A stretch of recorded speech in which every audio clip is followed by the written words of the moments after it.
What's cracking, everybody? Welcome back to the channel. New video.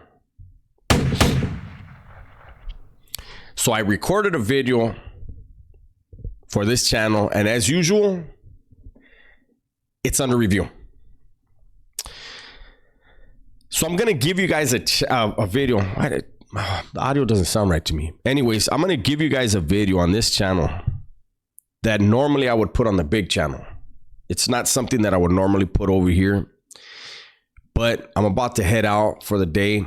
I gotta take care of a few things. I want to make sure I'm trying my best to make sure I give you guys something on both channels every day. You guys have been showing me a lot of love on both channels. This channel, I think, just got past 14,000 today, so thank you. The other channel, maybe by tomorrow, definitely by the weekend, will be over 50,000 subscribers. Thank you guys very much. Now, this is a very touchy video, and so I have to be careful. Like, I want to be careful how I tell the story, and you'll hear why. You'll see why. So I remember being in New Folsom. This is when I first came in, and there was a guy on the yard who ran with the woods, right? And he was always quiet. He was always playing handball. He was really good at handball, but he always had handball gloves on, even when he wasn't on the handball court, right? And I noticed that all the woods and everybody around him were very cautious around him. They respected him. It was a trip, but I want to clarify. I want to make something clear right now. During this time, it was said that the whites on B facility were not in line with who they needed to be in line with, the legends, their legends, right?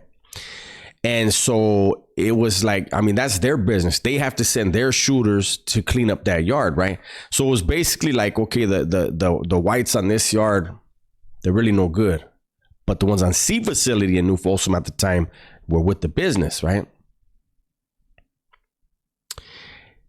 And I come to find out, one of the older homies that I run around with, he tells me, hey, that vato, he goes, you know why he always wears, because I think I asked him, hey, why is that vato always got gloves on? Hey, like he's gonna get down with somebody. But he had the handball gloves on, not bicycle gloves, the handball gloves, the ones that went up to your wrist.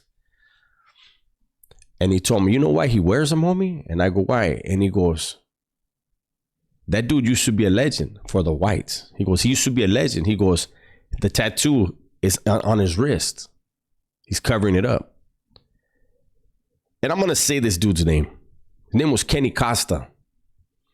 So then I was ran down on what he had done and how he had made the mistake that fucked him over, that got him. It was an intentional decision that man made, right? So I remember, I probably shouldn't have, but I remember asking some of the whites that I talked to over there. I asked, "Man, what's up with that vato?" And, oh, no, he's a sleeper. He's still active. He's, what? Not with that tattoo? He can't be out here. So I saw firsthand, these dudes were just covering up for him, right? And me being a youngster, I used to always mad dog him. That dude was no punk, though. He would look right back, you know. I remember I was gonna assist somebody on a hit, on a pegada, on a white dude that I was actually really cool with. I told the story a long time ago, and that dude, Kenny, saw the whole thing setting up, and he swooped over to our target and stayed on his hip. Like, I'm going to help him, right? It wasn't my jale. I was assisting someone else. Sorry about that. I was going to be assisting somebody, right? And that you can see that video. If you want to watch that video, you'd have to find it, but it wound up getting called off. Not because that dude helped him, but for another reason, right? Because I came back out second yard, and the plan had changed, right? Just put it that way. Well, later in another video, I talked about this. There was a skinhead that came down that had disrespected a legend in the Bay. There was a green light on him. He got there. There was an older homie that was actually in the pod when it happened. So he was an older homie. So he wasn't one of them vatos that's, oh, I'm going to tell the llavero and the llavero have it done. No, he was of the old school mentality of, I was there, I have to handle it. That's the mentality I was raised under, right? So he was like, I got to fucking do. So he just went and asked one of his homies for a strap. And his homie's like, what's going on, Holmes? One of his younger homies, what's going on? What's happening? He's like, don't trip. I just, I got to take care of something. So his younger homie went and told the llavero, hey, I don't know what he's tripping on, but anyway, so everything came out and he's like, I can't have anybody in the Bay saying, orale, that vato fucking went down there and sent somebody else on the hotline. He goes, I know they probably wouldn't, but I don't want to give him that opportunity. I don't want to take that chance. So he blasts the dude. Boop, boop, boop, boop, boop. The dude goes back to his cell, patches himself up, and then the yard crew dudes, the whites come out and they're like, look, man, you guys could have let us know this and that. We would have took care of it. Whatever. Well, they said, look, the dude's not a punk. He recognizes that he fucked up, but he wants to come out here and hit Kenny. Because the homies already said, if he comes back out, we're hitting him again. And anybody that tries to help him, we're whacking all of them. You know what I mean? Like anybody that steps up, we got to knock him down, right? And so when they said, let him out, he will not step nowhere towards any raza.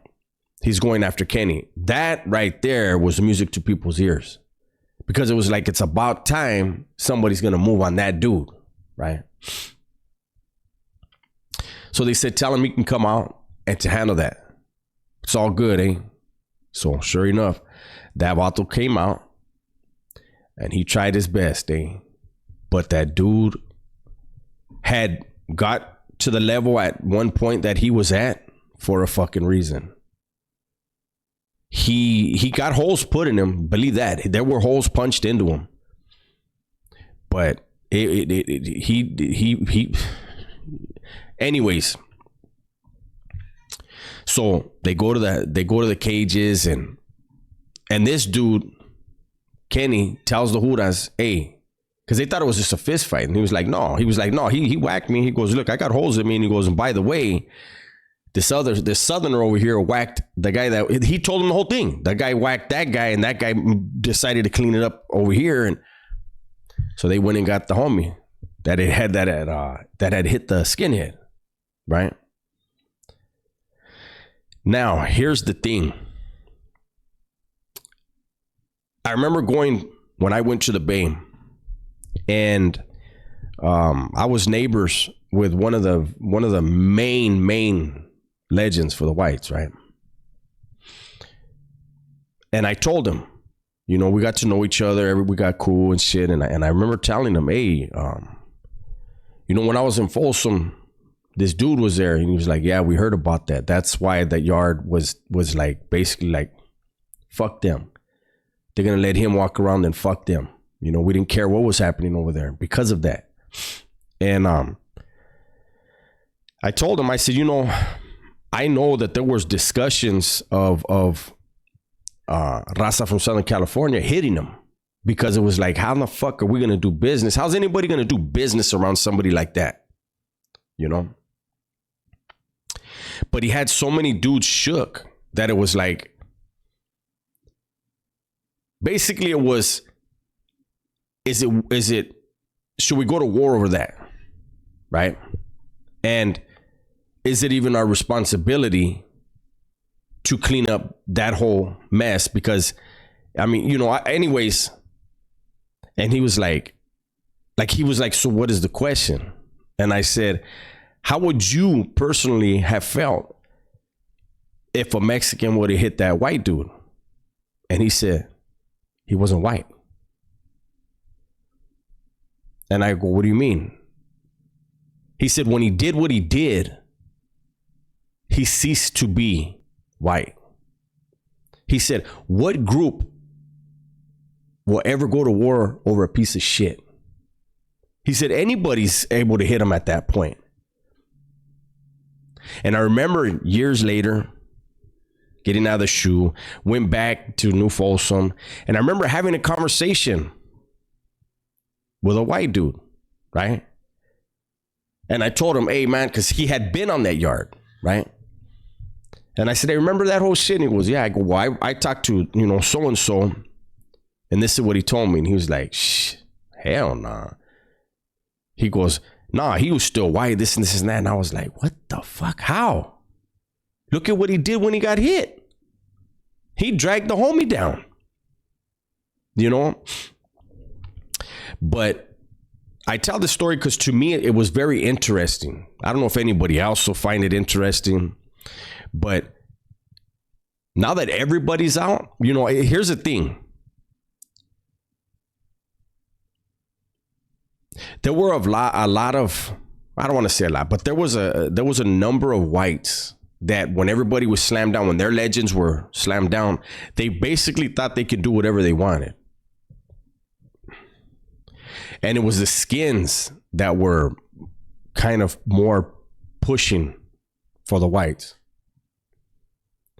Don't get me wrong, there was some woods that were very much with it, but it seemed like they kind of like, it was very few that were trying to stay in line with the old ways, And when I had that conversation with that dude, he's like, man, fuck that. What kind of thinking is that? Like, I bet you that guy, if he's still in there, he is not saying that. He's with the yes, sirs, no, sirs, thank you, sirs.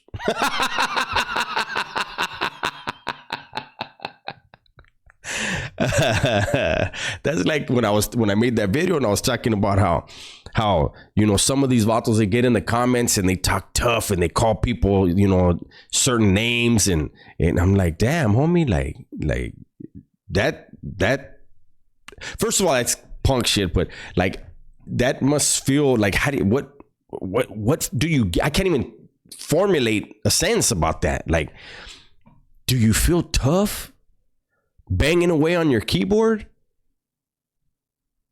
when you know damn well you stand in front of one of those motherfuckers, you're gonna be like, holy shit, this dude's the real deal. Especially dudes that never been around him, eh?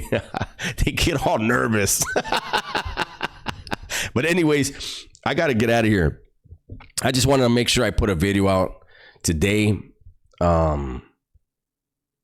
Again, this is the type of video I normally would have on the big channel. I just didn't have time to go and research something to react to. I did, just because I know you're watching, Kamai, the video I did today was one of the videos you sent me. I did a reaction to it. For whatever reason, it's under review. As soon as it turns green, hopefully by tomorrow, it'll be put out there. That said, everybody, please be safe, be smart, and tell the ones you love that you love them. I'm out.